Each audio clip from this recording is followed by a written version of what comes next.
Welcome to the Contrarians, and tonight our topic, our favorite top 5 pop albums of the 80s. So we want to hear from you in the comment section. What are your top 5 pop albums of the 80s? Let's get started. Let's do it.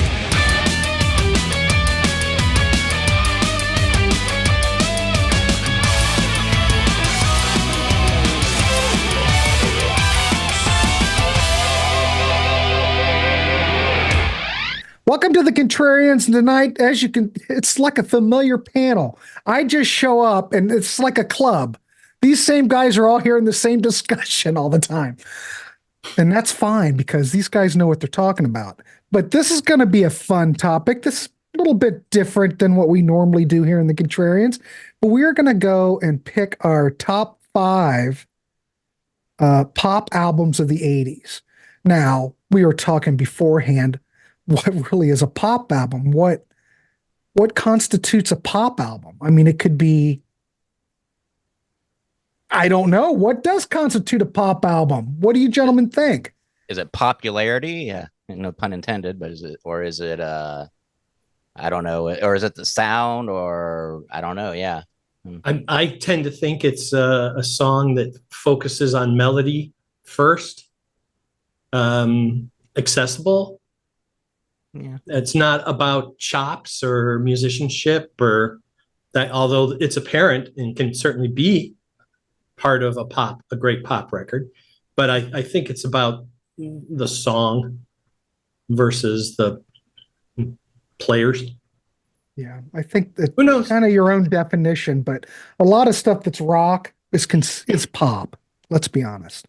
It covers a broad spectrum. So, it's just going to be fun. Now, you know what's an impossible task is to choose 5 out of the 80s, for crying out loud. And that's impossible. I went and picked some, and it's basically the ones I could find that I could pull out easy enough. I had trouble finding 5 because I wasn't into pop in the 80s. I was, a metalhead, and most pop was like, but there were a few that I did like, and in a way, acceptable for like metalhead to a degree, I guess. Depends how big a metalhead you are and what you consider a metalhead. And that's a whole other show. Yes. Yep. Exactly. So anyway, we're going to go 2, 2, and 1. We're just going to go around the horn. So we'll go around 3 times. Anyway, I want to welcome Bill Schuster, Peter Jones, the Parish of Rock, and the Elder of Rock. That's right. Exactly. Where's that Elder of cowbell? Rock. But we're here. We're going to start. I'm going to throw it over to, I'm going to do it as I see it. I guess I'm going to go Bill, Peter, the Parish, the Elder, myself, and we'll go around. We're going to go 2, 2, and 1. Bill Schuster, take us away. Sounds good. Thank you, Grant.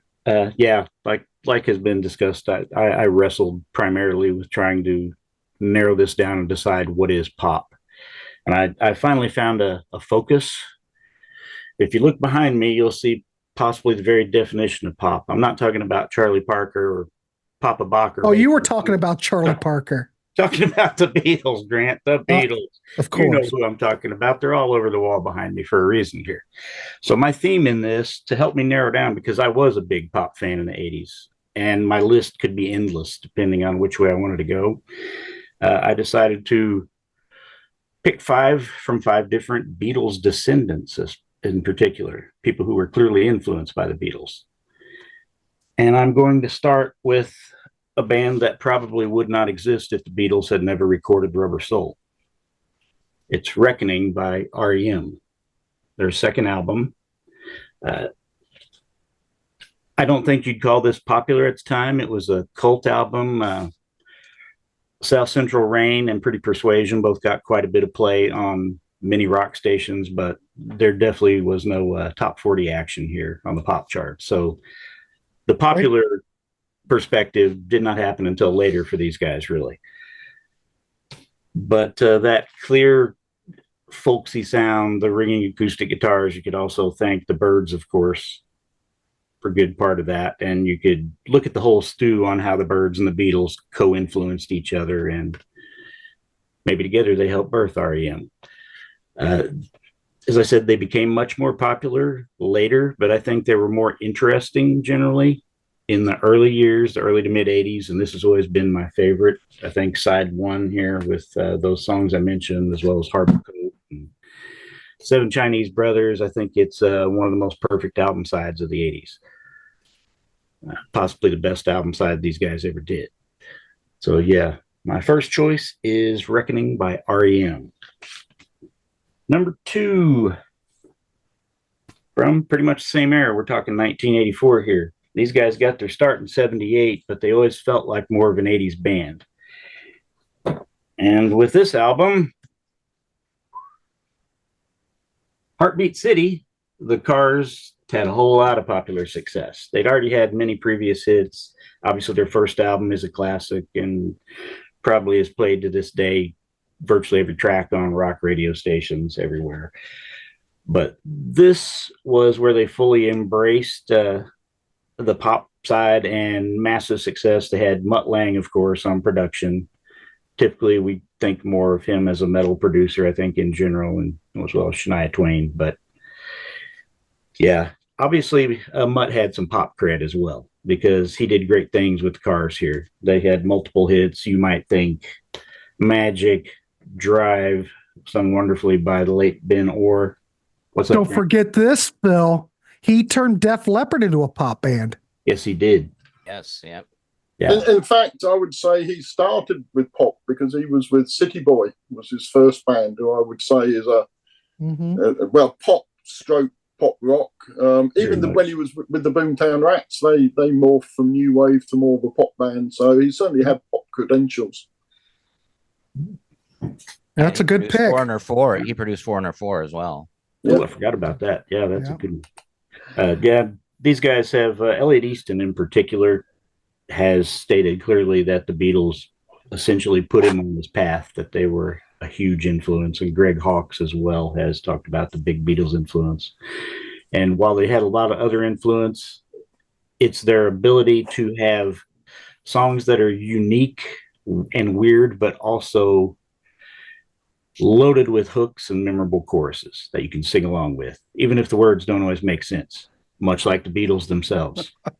So, yeah, I think there's a pretty strong Beatles influence on the Cars there. So Heartbeat City is my number 2. Oh, yeah, those early Cars albums, Elliot Easton lifted George Harrison's guitar solo, from every little thing. Oh, yeah. I mean, they were all, of course, all these bands. And REM, I think, they were really influenced by Big Star, too. If it wasn't for REM, we would not even know who Big Star is. So, there you go. All right, cool. Yep, that's all. No doubt. All right, thanks, Bill. Awesome. Peter Jones. Thank you. This is a near impossible task for me to come up with best of or anything like that. So, and I try as best I can not to have limitations on the music that I like. What I'm supposed to like, what I'm not supposed to like. If it's good and it connects with me, I'm all over it. And like I have said on other shows, if someone's going to do a certain type of style or a certain kind of music, all I ask is that you do it really well. And I'll respect that and appreciate it and find things that I can hold on to. And these are albums that I really do that in spades. So these are not best or anything. These are just 5 that are really speaking to me right now and have been kind of high on my playlist lately. So my first one, we go to 1989, certainly no stranger to the music business, his other band, one of the most famous and popular bands of all time. And I'm going with Don Henley, The End of the Innocents. And I think this is an exceptionally well-crafted album. The arrangements are spectacular. A lot of elaborate and rich arrangements, stunning vocals as always from Don. Band is great. Some of the highlights. These are kind of household names. Some of these, obviously, the title track, "End of the Innocents." To me, the song that really stands out is New York Minute. You listen to the early parts of the intro and those early verses, they're spooky. They just have a vibe to them that is just so rich and so engaging. Everything on here is good. And it's kind of a good varied album too. They don't sound a lot alike from track to track. And I enjoy that as well.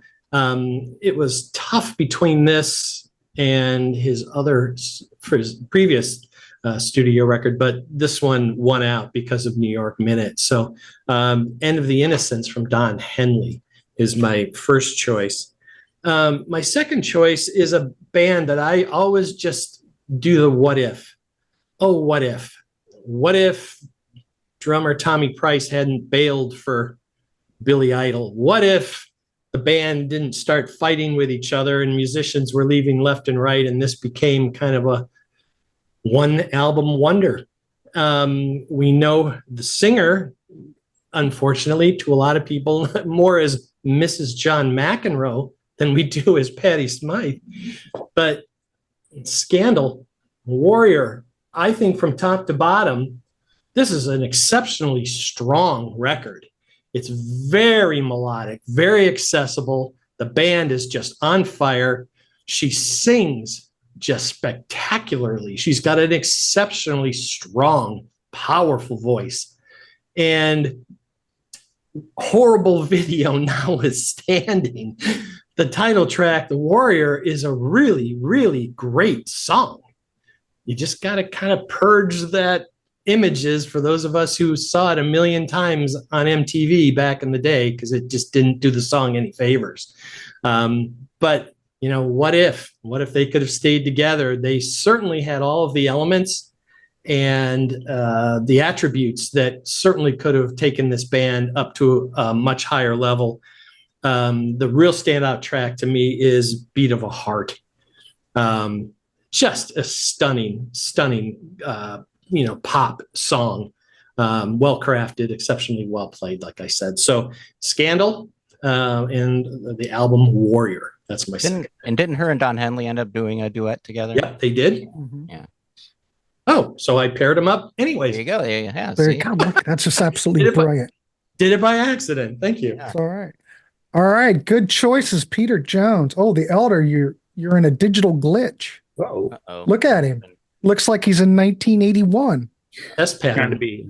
The Star Spangled Banner. It's an 8-bit glitch. It's going to be Max Headroom. He's going to turn into Max Headroom. Let's hope we don't lose him. Check out. Hold on. Yeah, I might have to check out here. Check out a second. It's just amazing how it looks like it's 8-bit. I love it. All right. So my pick, I'm going to go with an album that I heard back. Gee whiz, I've told the story before, but I heard it in 1982, early 82 when it came out. It came out in May of 82. I heard it really early on. And when I heard it, the one track, it was like, you hear that one song and the heavens open up. You hear it, the waters part, because there wasn't anything quite like it at that time. And, I can also remember hearing Nirvana Nevermind, and it was kind of the same thing. But anyway, that's a different era, a different album, different band. This band was the song Hungry Like a Wolf that I heard in 1982. Oh. And it was so fresh and new and great. And I knew nothing about the band that we're going to go with Duran Duran Rio. The album is a 10 out of 10. They've never put out a record quite at this level ever again. Rio, My Own Way, Lonely in Your Nightmare, Hungry Like a Wolf, Hold Back the Rain, New Religion, Last Chance on the Stairway. It's a perfect record. Colin Thurston produced this. I think he produced also the debut album, which is also pretty darn good. So I could recommend both of them. But yeah, they were played all over MTV, Hungry Like a Wolf, one of their signature songs. MTV put them over the map because, for one, when they first came out, they were doing very elaborate, beautiful videos. No one was doing anything like that. Their videos were like a cinematic production, and really changed everything. But Rio got certified platinum in the UK and the US, and it's sold over 10 million copies worldwide. It's one of those records I never get tired of. I could listen to it all the time. My second choice, I'm going to go with another album that came out in 1982. This could be considered power pop. I don't particularly think it's power pop. Stephen Schnee and I just did a show on this record, or on the first 5 albums, talking about Marshall Crenshaw's album from 1982. He's often compared to Buddy Holly for his vocal style and guitar playing, but it's much more classic. This, like Bill Schuster says, the Beatle influence is big. There She Goes Again. Robert Gordon had a big hit. It wasn't a big hit, but he had I guess it was a semi-hit with the song Someday, Some Way, which was written by Marshall Crenshaw. But this record, Girls, Rocking Around New York City, The Usual Thing, Mary Jane, it's a great record. I think for Marshall, though, I think Someday, Some Way was his most successful single. It did chart in the U.S. I'm not sure how far it got, but people certainly know Duran Duran, but not so many people know Marshall Crenshaw. But this record, absolutely brilliant. So there you go. I'm going to throw it over. I went because. Was I not? Because I wasn't here. Well, I figured I would just start talking. That's cool. Do you want me to do Parish or whatever you want? No, that's cool. Whatever. Are you ready? Yeah, I can go. Yeah. Okay, Elder, go. All right, I we're guess doing I'm two. going after Peter Jones now. This is 2, right? We're doing 2. We're doing First 2. Yeah. Okay. So the first one I'm going to say is, again, like I said, this was one that was person that was kind of okay for you to like if you were into the heavier music. I'm going to talk about Adamant and his album Friend or Foe. Yep. Had Goody Two Shoes on it, and Friend or Foe, and Desperate But Not Serious, and the whole album is really good, actually. Though it's got a great drum sound, a big, huge drum sound on it. So yeah, that was so that's that one, and then the next one, this came out. Yeah, okay. It's going to be Janet Jackson, Rhythm Nation. That's a great album. Yeah, it's a great production, great songs, a little bit of a concept as well, album, and just because and also there's a song on there called Black Cat that's just like a heavy metal song almost. I think there's a version of it that Nuno Bettencourt does a lead on, but you could hear like Lita Ford or somebody doing that, so yeah, that Janet Jackson, Rhythm Nation. I think 1814 is. Yep. I think that's it. Yeah. Yeah. Jamie Laszlo's big into that record. Oh, I love it. I was listening to it this afternoon. It set a bunch of records. It was the first album, and maybe the only one since, that has 7 singles that were in the top 5. I was going to say. At the same time? No. She beat her brother. Yeah, she did. They all went into the top 5. And she was the first artist to have a #1 single from the same album in 3 consecutive years. Oh, wow. It went from 89, 90 into 90. That's right. It did go that. Yeah, that's right. Yeah. Wow, that's impressive. I had no idea. Huge album. Yeah, that was initially on my list until I decided to go with the Beatles theme. It was part of my original 5. Look at that. Bill Schuster. Look at that with the props. And you're not even talking about it. And he's got it. While ready. the drums are programmed, they're very heavy. They've got a lot of power to them, as if, someone was playing them live. Jimmy Jam and Terry Lewis just crushed it. Yeah, the production is just it's exceptional. Incredible. Yeah. Well, Jimmy Jam and Terry Lewis were monsters. Oh, yeah. The time. Oh, yeah. Even though a lot of that was Prince, but those guys together, those producers. Yeah. Control's not shabby either. Yeah. Oh, yeah. That I almost thought about that one as well, but I like this one just a little bit better. All right. Cool. All right, Alder. That was 2, right? That was 2. Very efficient. Very efficient. Let's throw it over to the Parish of Rock. Parish, what's your first 2? Well, firstly, for one night only, I'm the Parish of Pop. Well, we could change your name. And I mean, before I go into Then the we might choices- cancel each other out. I don't know then. Yeah, exactly. Yeah. No, we're going to change that. Before before I go into my choices, I just really want to echo what was said earlier. I mean, I had a long list this morning, and then I thought, is that pop or is that new wave? Is that pop or is that synth pop? Or is that new romantic? Or is that pop rock? Or is it power pop? Do I pick something like Kiss Unmasked? Is that a pop album? Or is that just kind of just sticking within the sort of Contrarians bubble that we would normally sat in? So I decided I was going to, as best I could, go with what I would consider to be true pop albums. So with that theme, my first one is True by Spandau Ballet. So that came out in 1983. It was a number one album over here. It was their third album. It had True, the single, was a number one hit. Gold came to number 2 in the UK, and Lifeline was number 7. So they had 3 top 10 singles in the UK. I think they had a couple of top 10 singles in the US as well. I think True was top 5, I think, from what I've seen. And I think they started off a bit like Duran Duran, really. They started off as a new romantic band, but certainly by this album, they'd really lost that new romantic sound. And I think they were a pure pop band. I think the Kemp brothers, particularly Gary Kemp, who wrote the songs, he really was aiming at the charts, and that kind of not like, I don't think it's pop like the Beatles are pop. I think it's a different sound to that, but a pure pop. And if you listen to Tony Hadley's voice, I think he's got almost the perfect pop voice, actually. And even now, his voice is still really strong. I mean, he appears on the TV from time to time over here, and his vocal is really strong. So that's my first one. And then my second one links back to Spandau Ballet, because members of the band are married. So Gary Kemp is married to Shirley from Petsy and Shirley, who were the backing vocals of Wham. So my second one is Make It Big by Wham.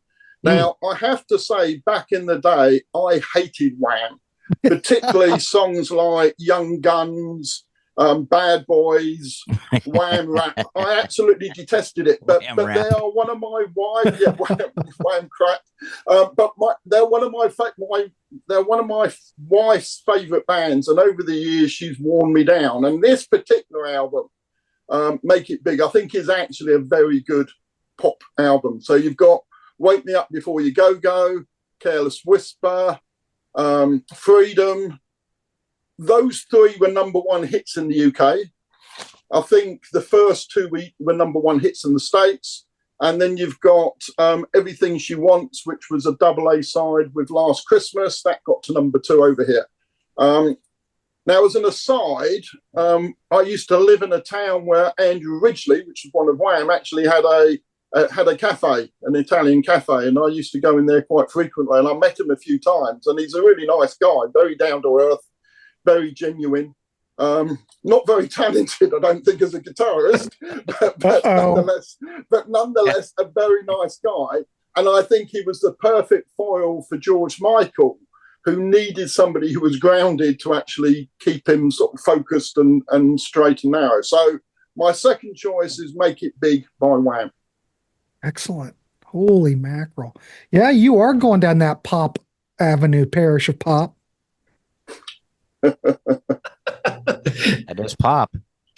That is pop.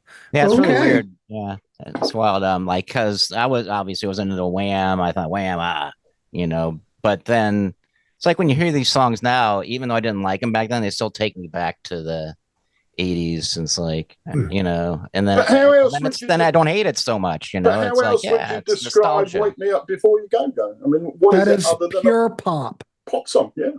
It's That's- just, yeah. Bay City Rollers, you're talking, that's almost Yep. in that vein. Yeah. Yeah. But the Bay City Rollers, to be honest, when we did that, I did that show with Stephen Schnee, and I had to listen to all the Bay City Rollers albums. They're a lot more than that.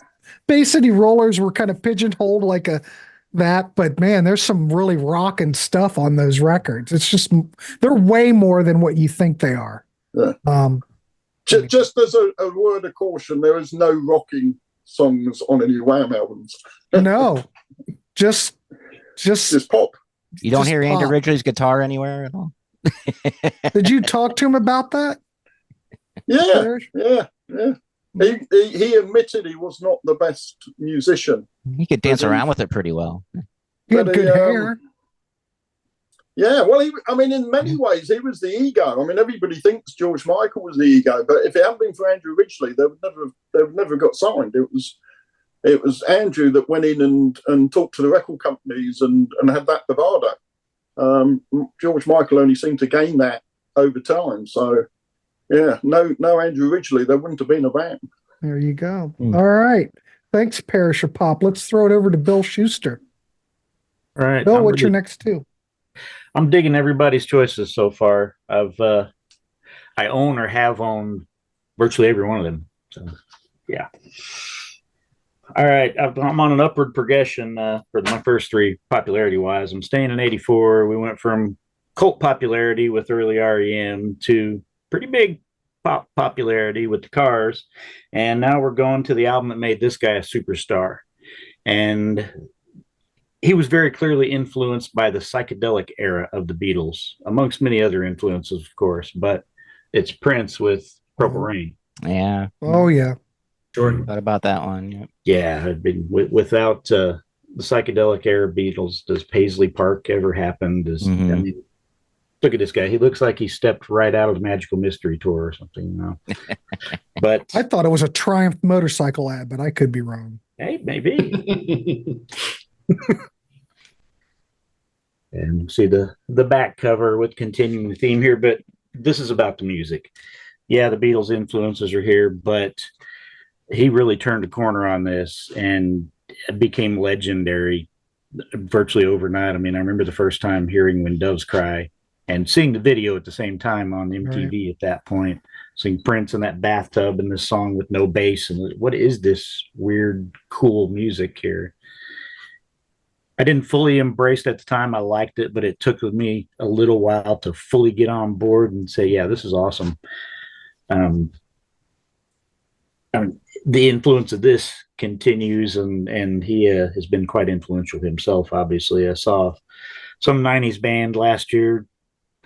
They were a one-hit wonder in the 90s. I can't even think of their name now. At a local annual festival, and they did a cover of Purple Rain, and that was the most popular song of their set, even more so than their own big one hit that they played. So. Well, Prince's influences are all over that. Not just the Beatles. You got Hendrix, Sly Stone, James Brown. I mean, he was a sponge. He just literally absorbed everything, threw it all into this crazy little purple shaker, and let it out. Exceptional. And he followed what he wanted to do without really worrying so much about whether it was going to be a hit or not, much to the consternation of his record companies at times. All right, my fourth pick. This band started out many years before the 80s, and they were actually a progressive rock band. But they didn't have a whole lot of popular success as a progressive rock band. Right now, they're considered one of the most legendary prog bands of all time, probably one of the big two.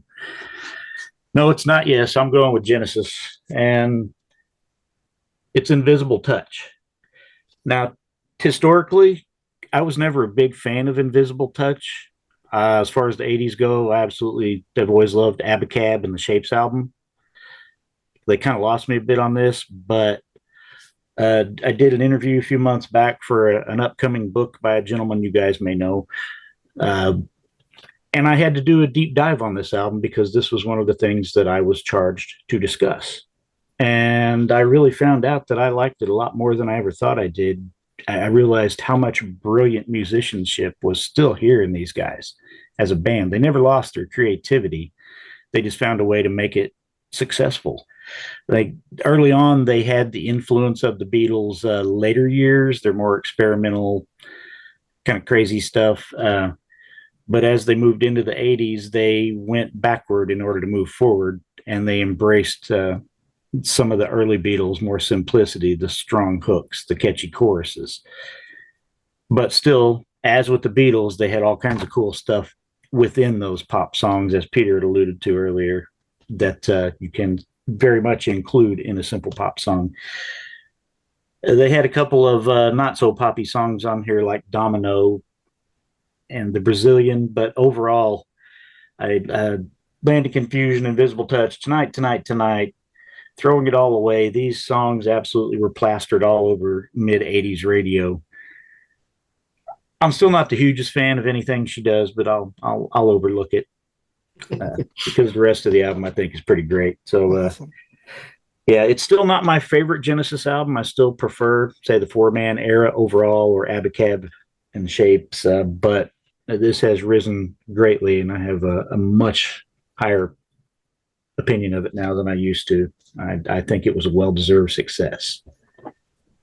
So that's my number 4. Excellent. Super. Impressive. Bill Schuster, Invisible Touch. I would not have seen that coming, I didn't either. because that's one of those records. Surprise yourself. Well, that's one of those records that, a lot of Genesis fans, even the ones that like Phil Collins, kind of go, I don't, but I'm just saying. I think, I like Good it. for you. That almost made my list. So, All right. Got to give this. Wow. I'm impressed. All right. Cool. Super. All right. Let's go over to Peter Jones. Peter Jones, you are up. Okay. One of the things we have to remember is that, quote, popular music, if we want to extrapolate pop into popular, that over the decades, that has meant a whole wide range of things. In earlier days, the big bands and the swing area were popular music. You get to Dave Brubeck, Take 5 was a popular song. You get to the 70s, 80s, and we move along. And so my choice here came out in 1983, and it is, in a sense, the truest of traditional popular music. And why do I say that? Well, because it is a throwback to an era before rock and roll, when the airways were dominated by Bing Crosby, Frank Sinatra, Ella Fitzgerald, Rosemary Clooney, Patti Pay, on and on and on and on. So who is this, and why is it important to me?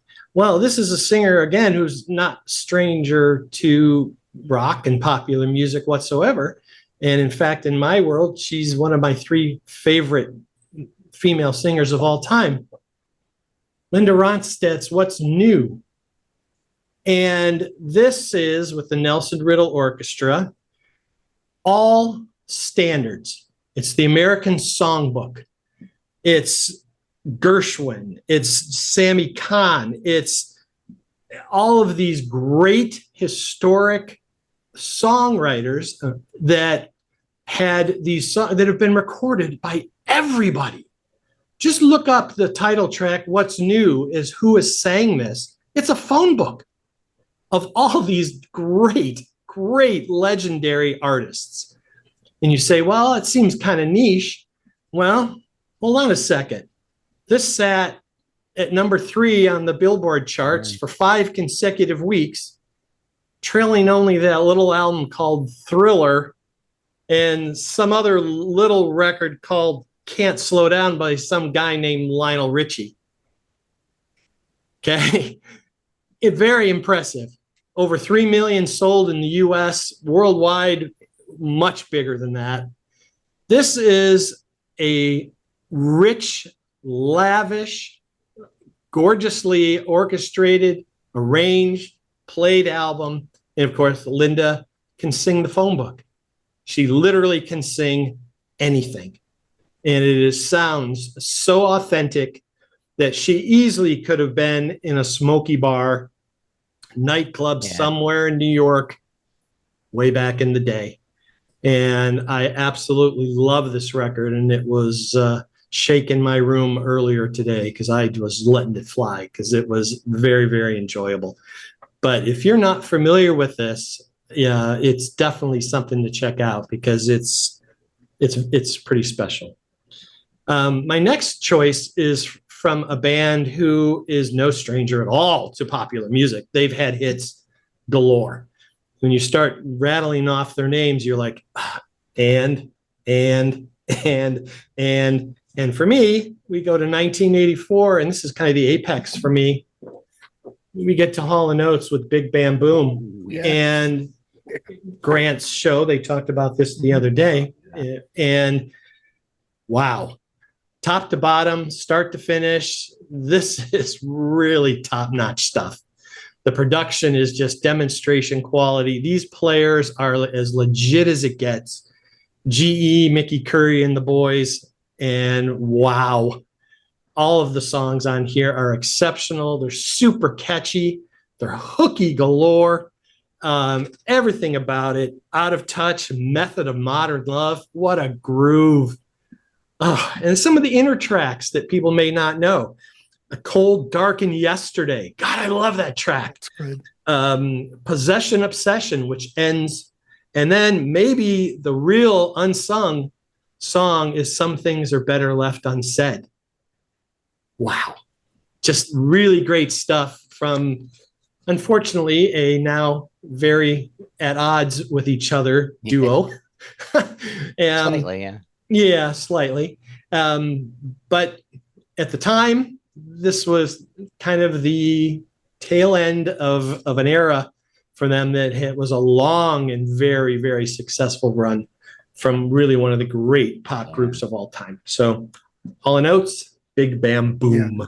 Big Bam Boom. That's the one that's got production. When you think, okay, ladies and gentlemen, Yeah. when you think right. 80s production, this has got the everything and the kitchen sink, everything. It is, but it works. I can listen to the record, Peter, and it doesn't bother me. But because, you know, you think about it, it is the 80s. Yeah. That record is 80s. The good, the bad, the ugly, but it's well executed, you know. The 80s should sound like the 80s. Otherwise, what's the point? Well, if you're going to do it, do it. And that album, they did it. No, It's kind of ironic, that last track. They should have took their own advice, really, shouldn't they? Bearing in mind where they are now. Yeah. Some things are better left unsaid. But this was like the last really successful record. Because after that, they did the live album with the David Was that the Ruffin. Apollo? Yeah, at the Apollo. Yeah. And, you know, that's just a live album. And I think that was a contractual obligation. Maybe you could look at it that way. And then they got signed to Arista and put out Oh Yeah, which was really a bad record. Like So Close was a great comeback single. So it wasn't really a big comeback because looking back, it wasn't all that far from their heyday, maybe a couple years. Right. Back then, though, it seemed like a comeback because it had been, at that time, what seemed a long time since we'd heard from them. Yeah, it's just one of those bands that when someone says, yeah, I kind of liked him okay. And then you just, like I said, just start listing off songs. And they go, oh, yeah, I know that one. Oh, I know that one. I know that. And you're like, okay, you've got over an album's easy full albums worth of stuff that you already instantly know. Yeah. And all of their inner tracks were good. Very few fillers on any of their records. Any of them could have been singles or popular songs. They just weren't released. But that's one of my favourite greatest hits is the Hall & Oates greatest hits. Oh yeah, it's just a fantastic thing. I mean, I've got most of their albums probably up to that one, but I only ever pull out the greatest hits, I have to say. Yeah, fabulous. Okie doke. Well, I'm going to go with. By the way, thank you, Peter. That's a great. I never thought Big Bam Boom would appear. It's kind of like Genesis Invisible Touch, but I'm impressed. Oh, excellent. Okay, I'm going to go with an album that this band, when I originally heard them, I appreciated them. Paul McCartney talked them up a bit about during this time. He thought what they were doing was smart, catchy, great stuff. And I'd have to admit, I think it is now. I like everything they've done, even when the one member quit, you know, like in 90 or 89. And it was just basically just one of the members left. Still great stuff. They've never put out a bad record. But we're going to go with Tears for Fears, Songs from the Big Chair, 1985, synth pop, new wave, pop rock, whatever you want to call it. it checks those boxes. Yes. This is the second studio album, and if I'm really honest, I think The Hurting might play even a better record than this. But this, for the fact that it had massive hits, Shout, Everybody Wants to Rule the World, Jiminy Christmas, Head Over Heels. It was great. They're still playing it today. And the thing is that the production is really, well, okay, you're not going to really hear anything off of Big Bam Boom, but you're still going to hear stuff off songs from the Big Chair. It's not overblown. It still sounds great. Could be released yesterday. I think it's great. Absolutely perfect record. Even though I like The Hurting a little bit more, but that's okay. But this is a great record. Yeah, Everybody Wants to Rule the World for me is one of the greatest songs of the entire decade. Yeah, I agree, because whenever I hear that song, it just takes me back to like so many things, you know, and it just reminds me of the 80s so much. And yeah, I agree. The upbeat hi-hat pattern, everything's on the upbeat. The guitar solo is so catchy, it's ridiculous. Yeah. It's just, wow. Very impressive. There you go. All right, my second choice came out in 1983. This could be considered new wave. It's definitely pop. It could be also considered blue-eyed soul. Checks all those boxes as well. We're going to go with the second studio album from the band Culture Club, Color My Numbers, which I think's absolutely brilliant. The whole record is perfect. I mean, Boy George sounds great. Yeah, they were big. Karma Chameleon, Church of the Poison Mind, Miss Me Blind, It's a Miracle, Black Monday, incredible stuff. Karma Chameleon is one of the biggest hits. Church of the Poison Mind and It's a Miracle. They also received a lot of airplay. I don't think that they charted quite as high as Karma Chameleon, but show me another band that could blend pop and soul as well as Culture Club. Excellent stuff. I don't know how people look at Culture Club now. Do they look at it as a joke? Because Boy George, you know, what was Boy George? No, people had trouble figuring it out. Yeah. But boy, and all those records, like the albums they even put out later, they put out like a record like a couple years ago, and it's phenomenal. There's reggae on it. They're just a great band. And I love everything they've done pretty much. So that's my other pick. All right. The Elder of Pop, you're up. All right, this next one, I guess you could say it is pop, but I think it's like also power pop. I'm gonna go with Play Deep by the Outfield. Just love that. You're right. I think there's some power pop in there, definitely. Yeah, just and a lot of hits off that album.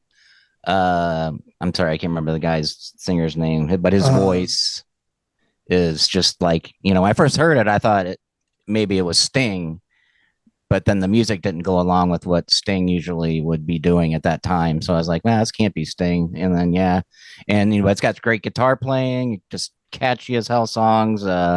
Everything on the album could have been a hit, you know, just great. So that's that one. And then I guess my next one's going to be, this is an album, like what wasn't a hit off of it again, is Huey Lewis Sports. What can you know, like I said, just about every song on that album was a hit. I think maybe there was two that maybe weren't big hits, you know, but you just all around catchy, the videos on MTV all the time, and you know, so that's my next. That's that one. So yeah, Sports. Great one. All right. It is a great. I saw him on the tour at it was grad night at Kings Island, like in '83. Kings Island. Wow. Yeah. Well, they have like the Timberwolf.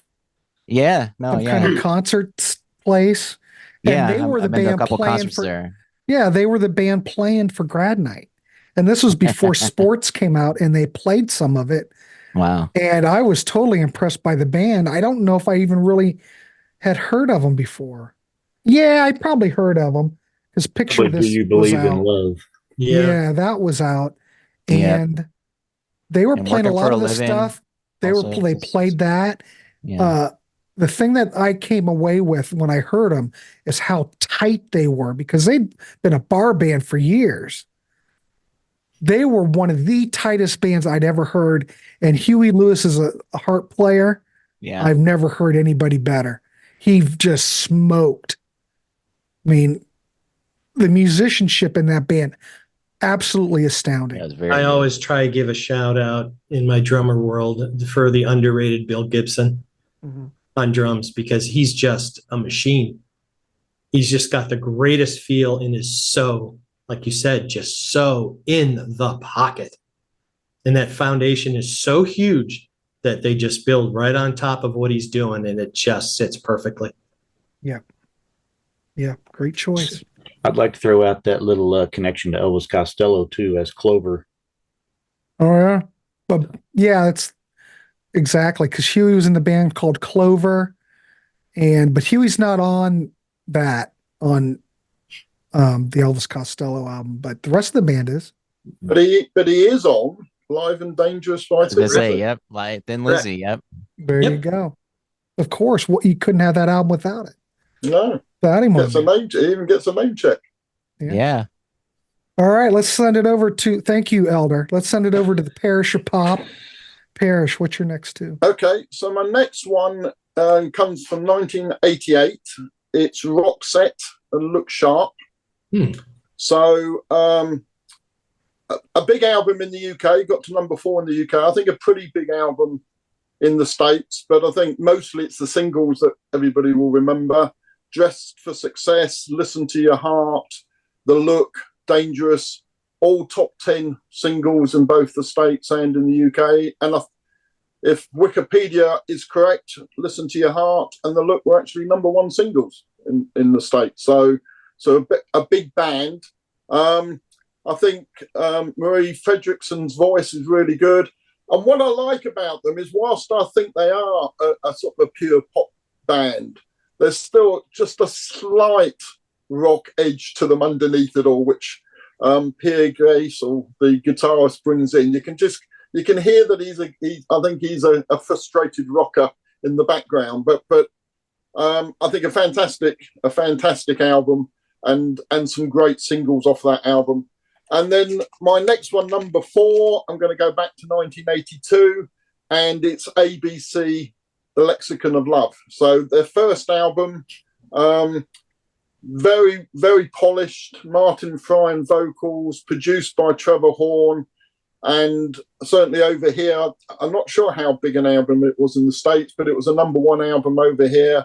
And 4 top 10 singles with Tears Are Not Enough, Poison Arrow, Look of Love, and All My Heart. And back in the day, I was not particularly keen on the new romantic sound or bands. I mean, later I've got to like them. So somebody like Duran Duran, I wasn't particularly into at the time, although I do really like them now. But for some reason, ABC was a band I really liked. I think they're almost like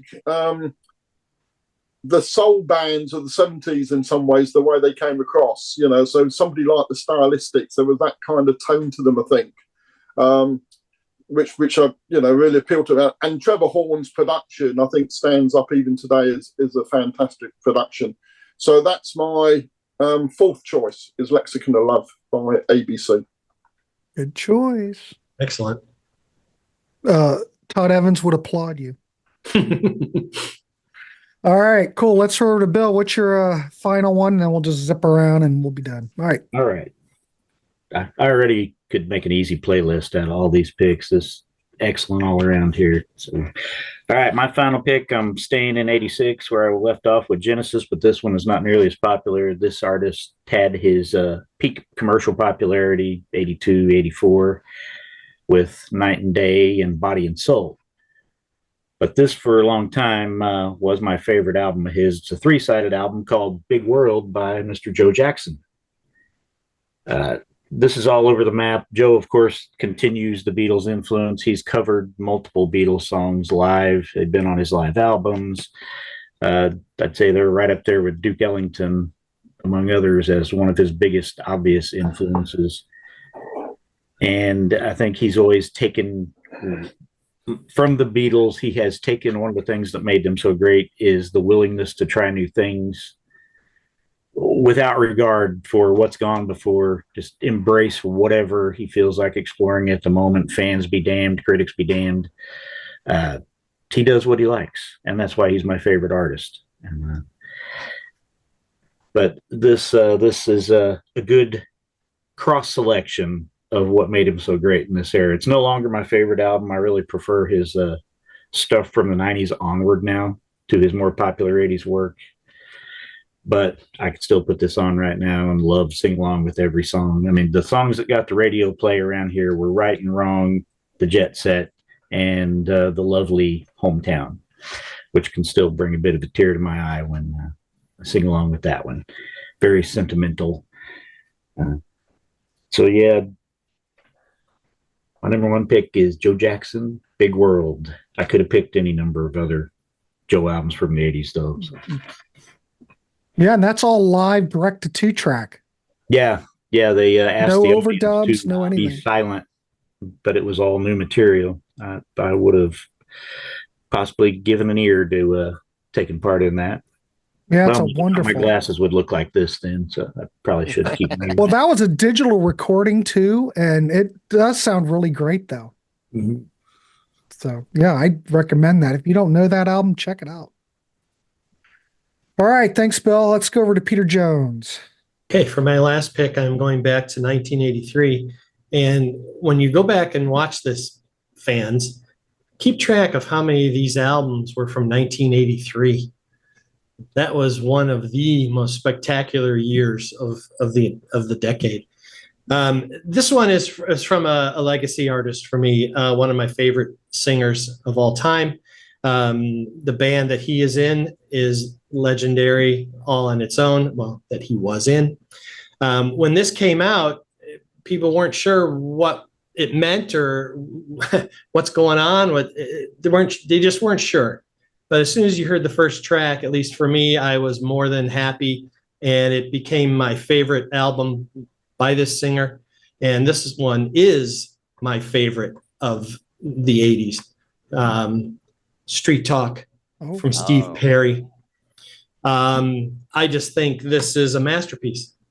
And it's that perfect combination of, it's got great moments of heaviness, a lot of guitar, great arrangements. The songs are concise, to the point, no wasted frills or anything. The production is just outstanding, but it all comes down to Steve. And this is melody, melody, melody, and more melody. Oh, Sherry, obviously, is probably the biggest track on here, but Foolish Heart was big. Some of my favorites, She's Mine. Oh, man. And you can hear his influences. Sam Cooke, a lot of the other crooners of the day, he really, really liked them. And it's really infused in a lot of his stuff. Captured by the moment, and ends the track on a real strong note with the rocker Strung Out. Strung Out, yeah. So I love that song. Yeah, and this to me is just a really, really great record. And so that was easily my number one of the decade. So Steve Perry. All righty. Excellent. All right. This record we're going to go with came out in 1986. This is considered probably one of their most acclaimed albums. This is a band that is, as far as I'm concerned, only got better. They never put out a bad record as far as I'm concerned. And I think this is pretty revolutionary. I think it's really a perfect album. This is a conceptualized song cycle that follows basically a day from dawn to night. Produced by Todd Rundgren. We're going to go with XTC Skylarking from 1986. Perfect record. Wonderful production. I mean, we know A lot of these productions Todd does, it sounds like Todd. This really doesn't sound like Todd. It sounds like XTC, but the way Todd was able to arrange this record and put it together, even though Todd and Andy Partridge were practically fighting during the whole album, and it was just torture for everybody. What they were able to produce is, I think, absolute brilliance. So one of their best among a bunch of great records. So XTC, Skylarking. All right. The Elder of Pop, you're up. All right. So this next one had a lot of hits on it, of course, but every song on this again could have been a hit. Every song here is just catchy as hell. I'm gonna go with In Excess Kick. Devil Inside, but like there was like Guns in the Sky starts off the album, which is great, and just a bunch of other stuff. New Sensations on there, Tiny Daggers, just a bunch of great songs. And it was cool because I think I heard it from my girlfriend at the time, so it was good that I had that this was good. So because she didn't always like to hear my heavy metal, so No, really? Yeah. But was like 1983 was a good year because that was the year I graduated high school. So All right, cool. yes. Excellent. So now we are down to one left. We are down to the Parish of Pop. Parish, what's your final pick? Well, my final pick, I'm not totally convinced this is a pop album, but back in the day, well, I'll start by saying that this artist is one of my favorite artists of all time. Very big in the 70s and early 80s. But when this album came out, and this is his solo album, I loathed it. I thought it was a pop album. And at the time, I didn't want a pop album from this artist. I wanted a rock album. And the album is Full Moon Fever by Tom Petty. And to me, it is a pop album. It's Tom Petty's pop album. And I think that's driven very much by Jeff Lynne, who was the producer. And I think it was Tom Petty trying to do something different to what he was doing with the Heartbreakers, although a few of the Heartbreakers are on the album. But slowly the singles started getting released. I Won't Back Down, and then Running Down a Dream, and then Free Falling. And by the end of those three singles, I decided I was wrong. Actually, it's a really good album. And so I now love it. I think it's a fantastic album. So within the space of a year, I'd gone from loathing it, almost chucking it away when I first played it, to it becoming a constant on my turntable and the cassette version in the car. So it came out in 89. It got to number 3 in the States. It got to number 8 in the UK. And I would say it's certainly up there in my top 3 Tom Petty albums now. So I think it's his pop album, although I would acknowledge that there is an element of rock on the album as well. So that's my last one. Super. All right. Cool. Gosh, we've damn near went an hour. So does anybody have any honorable mentions and we can wrap it up? I have one. Go ahead, Parish. Which I was going to have on the list, but I just assumed somebody else would have it. And that's Thriller by Michael Jackson. I know the song's all overplayed, but Thriller itself, Beat It, Billie Jean, etc. I mean, they are fantastic pop songs, and even that. And there was a period where I probably got fed up with it and wouldn't have played it, but I'd be quite happy now to listen to it. I think it is one of the best one of the best albums of the 80s. It definitely is. Yeah. Yeah, I mean, the list of honorables could be enormous, but just 2 real quick. Toto 4, top to bottom, every song is perfect. And then one I was debating whether I was going to put in the list from a real chameleon, and this was a very different kind of thing for him when Bowie released Let's Dance. And this is an exceptional album. And again, talk about production and sound quality. Holy smokes. That's a demonstration quality audio on that one. Some really great tracks. So, yep, great record, great guitar playing. Yeah. It's a bit of a departure for Bowie, but you cannot. It was a big record for him. Oh yeah. Big record. And he proved that, hey, I can do that. If you want me to do pop, I can easily do it. And he did The it. tour from this album is absolutely stunning. Yeah. Serious Moonlight, you can get that on whatever format that it's on these days. Yeah. Anybody else have anything? I got a All right, quick. Bill, go ahead. Yeah. I did a quick poll on social media yesterday for these 4 albums, and I ended up using none of them, so the poll was pointless. So I just wanted to show them real quick for the people that voted in my poll. Naked Eyes, self-titled debut. Oh yeah. Love it. Love that record. Missing Persons, Spring Session. Great record. Love that record. Wow. Yeah. The Fix, Phantoms. Love Oh. that record. You gosh, Bill. The Motels, All for One. Oh, yeah. Really All those love are that good. one. All of them are good. Yeah. I got a couple. Jay Giles, Freeze Frame. Yeah. Yep. Billy Idol, Rebel Yell. Great album. Yep. Bangles, Different Light, and Heart. Yeah, that's pop. That Heart album. I saw them twice on that tour. I did too. Yeah.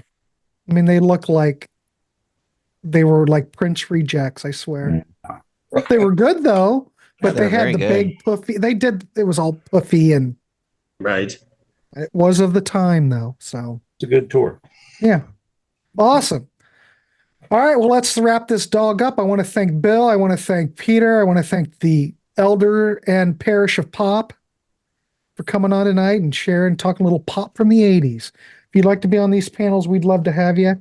We have a Patreon that you can check out. We'd love to have you there if you would like to support the channel that way. We also have Ko-fi. Buy us a pint or a cup of coffee. We'd appreciate that. We also take donations. We just like talking music here on the Contrarians, but we'd love to have you be a part of it. What's up next? I'm not sure, but there's always something coming out. So, gentlemen, have a good, what is it, Tuesday? I'm not sure when this will be out, but it should be out soon. So, Awesome. if I don't see you guys, have a good week. Have a good weekend. Everybody out there, we want to hear your comments. Take it easy, everybody.